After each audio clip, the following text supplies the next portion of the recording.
जय हिंद दोस्तों। पिछले 5 सालों में देश ने डिजिटल पेमेंट में जितनी ज्यादा तरक्की की है उतनी तरक्की दुनिया में किसी भी देश ने नहीं की है। डिजिटल पेमेंट करने के मामले में अमेरिका, चीन और यूरोपीय देश भारत के आसपास भी नहीं है। डिजिटल पेमेंट में देश की इसी अपार सफलता को देखते हुए अब सरकार एक और नई टेक्नोलॉजी लाने वाली है।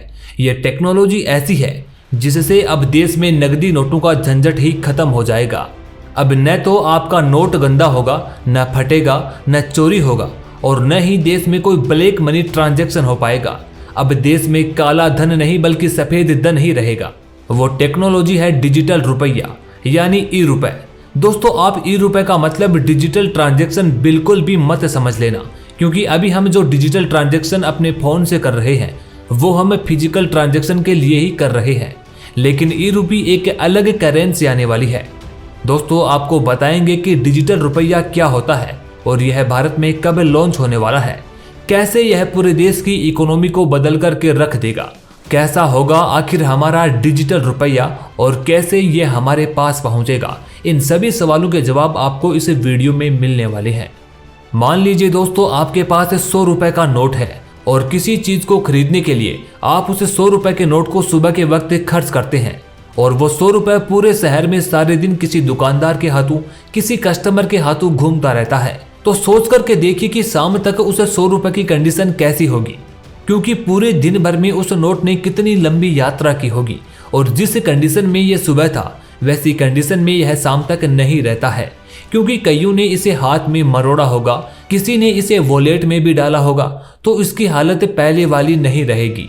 कई बार तो यह काफी ज्यादा डैमेज भी हो जाता है और फिर उसे दोबारा से छापने की जरूरत होती है। उसको मैनेज करने की जिम्मेदारी आरबीआई यानी कि रिजर्व बैंक ऑफ इंडिया की होती है और शायद हजारों करोड़ों रुपए इसमें खर्च करने पड़ते हैं। लेकिन अब आने वाले वक्त में इस परेशानी से हमेशा हमेशा के लिए झंझट छूट जाएगा। आरबीआई जल्द ही डिजिटल रुपया लॉन्च करने वाला है। तो दोस्तों, सबसे पहला सवाल कि ये डिजिटल रुपया क्या होता है। अगर आसान भाषा में कहूं तो आप जो डिजिटल पेमेंट करते हो, चाहे पेटीएम से करते हो, फोन पे करते हो, गूगल पे करते हो, लेकिन जो रुपया आपका बैंक में है वो एक फिजिकल करेंसी है। देश की अर्थव्यवस्था को चलाने के लिए आरबीआई बाजार में पैसा जारी करता है। जो पैसा जारी होता है वो प्रिंट होने के बाद जारी होता है। अब उसमें बदलाव आने वाला है, यानी कि अब वो प्रिंट नहीं होगा। अब आरबीआई प्रिंट करके जारी करने की जगह है डिजिटल रुपया जारी करेगा। दोस्तों, आज आरबीआई जो रुपए छापता है उसको देश के गांव-गांव के बैंक तक पहुंचाता है। इसके साथ ही बहुत बड़ी सिक्योरिटी भी उसे देनी पड़ती है। इस पूरे लॉजिस्टिक पर करीब 5000 करोड़ रुपए का खर्चा आता है।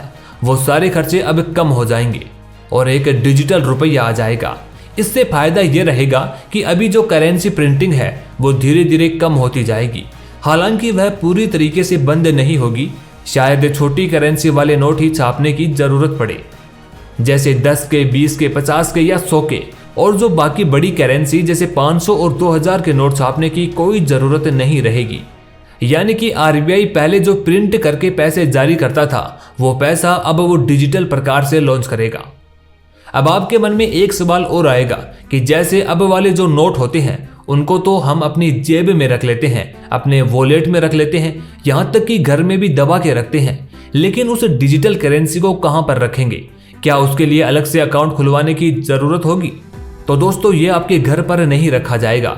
मान लीजिए आज आपके खाते में 1 लाख रुपए जमा है, तो वो 1 लाख का 1 लाख ही रहेगा और जैसे आप उसे पहले ऑपरेट कर रहे थे, काम में ले रहे थे, आप बिल्कुल वैसे ही काम में भी लेते रहेंगे। लेकिन अब आरबीआई ये बदलाव कर रही है कि वो डायरेक्ट आपके फोन में ही आ जाए। यानी पहले जो पैसा आरबीआई छापती थी, फिर बैंकों तक पहुंचाती थी और फिर बैंक आपको देते थे, अब वो पैसा आरबीआई डायरेक्ट ही आपके फोन में भेज देगी। यानी एक तरह से आपका मोबाइल नंबर ही आपका बैंक अकाउंट बन सकता है और फिर आप अपना ट्रांजैक्शन जैसे पहले करते थे वैसे ही कर सकते हैं। तो यहाँ पर एक सवाल और आता है कि जो डिजिटल रुपया हमारे फोन में आरबीआई डायरेक्ट भेज देगी वो हमें कौन से वॉलेट में रखना होगा? क्या इसके लिए अलग से कोई ऐप डाउनलोड करना होगा? तो दोस्तों, आज भी तो आप यही कर रहे हो। आज भी हम कई ऐप जैसे फोन पे, गूगल पे, पेटीएम, अलग अलग ऐप डाउनलोड करके रखे हुए हैं। इनके भी वॉलेट होते हैं। बिल्कुल वैसे ही अब आरबीआई का एक नया वॉलेट मिल जाएगा। दोस्तों, आज पूरे देश में डिजिटल पेमेंट सिस्टम लगातार बढ़ता ही जा रहा है। आज हम रुपए का लेन देन पूरे देश में महज 10% करते हैं। बाकी हम निफ्ट से करते हैं, बड़ी राशि को अलग माध्यम से करते हैं, छोटी राशि को हम यूपीआई के द्वारा करते हैं। यूपीआई ही एक ऐसी टेक्नोलॉजी है जो आज भारत में चाय वाले से लेकर सब्जी वाले तक यूज कर रहे हैं। अब वो करीब 10 से 15% है, बाकी का केवल मात्र 10% ही हम केस को हैंडल करते हैं। और मार्केट में फिलहाल के वक्त 29 लाख करोड़ का केस मौजूद है। तो ये जो अब नया वॉलेट सिस्टम आने वाला है बिल्कुल उसी पर आधारित होगा, केवल उसकी प्रोसेस करने में बदलाव आएगा। अब तक वो आपके खाते में फिजिकल रूप से रखा हुआ होता है और जब आपकी इच्छा होती है तब आप उसको निकलवाने चले जाते हैं, लेकिन अब ऐसा नहीं होगा। अब वो डिजिटल हो जाएगा, यानी जो प्रिंट होकर आपके बैंक के खाते में आपका पैसा रखा हुआ होता है वो प्रिंटेड नोट अब आपको नहीं मिलेंगे। अब आप केवल डिजिटल रूप से फोन से ही उसको काम में ले सकते हैं और बिल्कुल चुटकियों में आपका पेमेंट इधर से उधर कर सकते हैं। दोस्तों, मार्केट में अभी जो 29 लाख करोड़ रुपए की फिजिकल करेंसी देश भर में मौजूद है, तो क्या जो नया ई रुपया आएगा वो इसी फिजिकल करेंसी में जोड़ करके लाया जाएगा या फिर अलग से निकाला जाएगा? तो दोस्तों, अगर डिजिटल करेंसी अचानक से देश में ज्यादा जारी हो जाती है तो वो रुपये के वैल्यू को कम ज्यादा कर देगी। अगर आरबीआई ने डिजिटल रुपया को जो 29 लाख करोड़ नकदी है उससे ज्यादा रिलीज कर दिया तो मार्केट में ज्यादा करेंसी आ जाएगी और इससे क्या होगा कि डॉलर के मुकाबले हमारा रुपए नीचे गिरता जाएगा। जब आरबीआई ई रुपया जारी करेगा तो मार्केट में से थोड़ी बहुत नगद करेंसी वो वापस अपने पास ले लेगा और फिर उसकी जगह पर डिजिटल रुपया निकालेगा। यानी मार्केट में जितना पैसा अभी मौजूद है, डिजिटल करेंसी आने के बाद भी उतना ही पैसा मार्केट में मौजूद रहेगा ताकि स्टेबिलिटी बनी रहे। दोस्तों, कई लोगों का मानना है कि ये बिटकॉइन के जैसे काम करेगी। तो दोस्तों, आपको बता दूं कि उसका कॉन्सेप्ट भले ही बिटकॉइन के जैसा हो, लेकिन ये बिटकॉइन बिल्कुल भी नहीं है। अभी मार्केट में जो बिटकॉइन है उसका कोई बेसिक्स नहीं है। कब वो ऊपर चढ़ जाता है और कब नीचे गिर जाता है कोई पता नहीं चलता है। लेकिन यहाँ पर आरबीआई ई रुपया को मैनेज करेगी। जैसे आरबीआई फिजिकल करेंसी को एक वैल्यू देता है कि ये 100 रुपए की है, ये 500 की है या 2000 की है, वैसे ही वह डिजिटल करेंसी को भी एक वैल्यू देगा। यानी कि रुपए की जो एक्चुअल कीमत है डिजिटल करेंसी में भी उसकी वही कीमत रहेगी। यानी कि यहाँ पर हमारे रुपए की सुरक्षा और ज्यादा मजबूत हो जाती है। इसका वैल्यू क्रिप्टो करेंसी के जैसे ऊपर नीचे नहीं होगा। दोस्तों, इसका एक बड़ा फायदा यह भी रहेगा कि अब मार्केट में जाली नोटों का फ्रॉड नहीं चल पाएगा। यह टेक्नोलॉजी इतनी मजबूत है कि यहाँ पर कोई जाली नोट चला ही नहीं सकता। ऐसे में हमें अपनी डिजिटल करेंसी को लेकर किसी भी प्रकार की चिंता करने की कोई जरूरत नहीं है। आज कहीं अगर देश में काला धन पकड़ा जाता है, कहीं तकियों के नीचे, कहीं बेड के नीचे, तो उसको गिनने में एजेंसियों को भी काफी मेहनत करनी पड़ती है। लेकिन डिजिटल करेंसी में तो गिनने की जरूरत ही नहीं है। यहाँ पर तो पूरा ट्रैक ऑनलाइन मौजूद रहेगा। मार्केट में मौजूद रहेगी तो केवल छोटी करेंसी, और छोटी करेंसी को काले धन रखने वाले रखेंगे भी तो कितना रखेंगे। आज भी हमारे देश में कई ग्रामीण क्षेत्र ऐसे हैं जहां पर लोग घरों में पैसे रखने से डरते हैं कि कहीं घर पर चोरी हो जाएगी तो पैसे भी चोरी हो जाएंगे। लेकिन डिजिटल करेंसी में आपका पैसा नकदी में नहीं रहेगा तो आपके पैसे चोरी होने की भी कोई टेंशन नहीं रहेगी।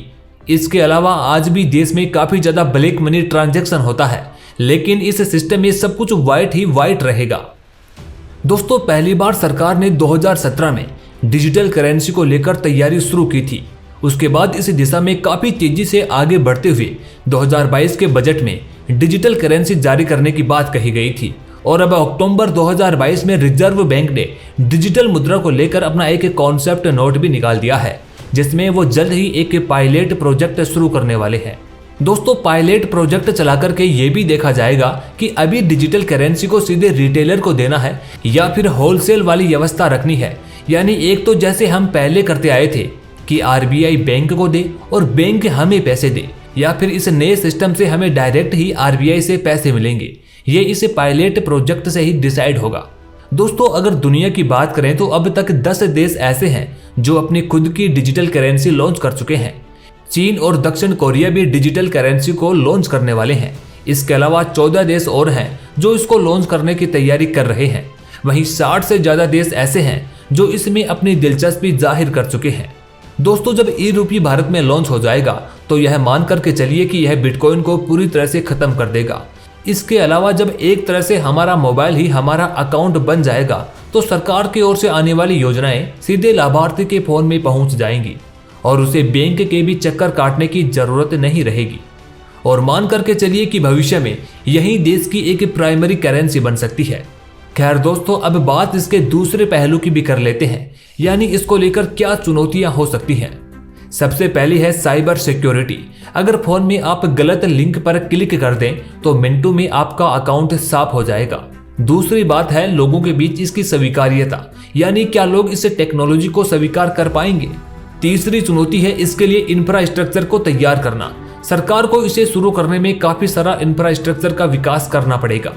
इसके अलावा आज भी देश में लोगों के बीच एक डिजिटल डिवाइड बना हुआ है, उसको भी यहाँ पर कम करना होगा। हालांकि अगर हम यूपीआई की सफलता को देखें तो ऐसा लगता है कि देश की जनता इस नई टेक्नोलॉजी को भी स्वीकार कर ही लेगी। खैर दोस्तों, इस बारे में आपके क्या विचार हैं यह हमें कमेंट बॉक्स में जरूर बताएं, या फिर आपके जो भी सुझाव हों वो हमें कमेंट बॉक्स में लिख करके जाएं। ऐसी और वीडियोज के लिए चैनल को सब्सक्राइब जरूर करें।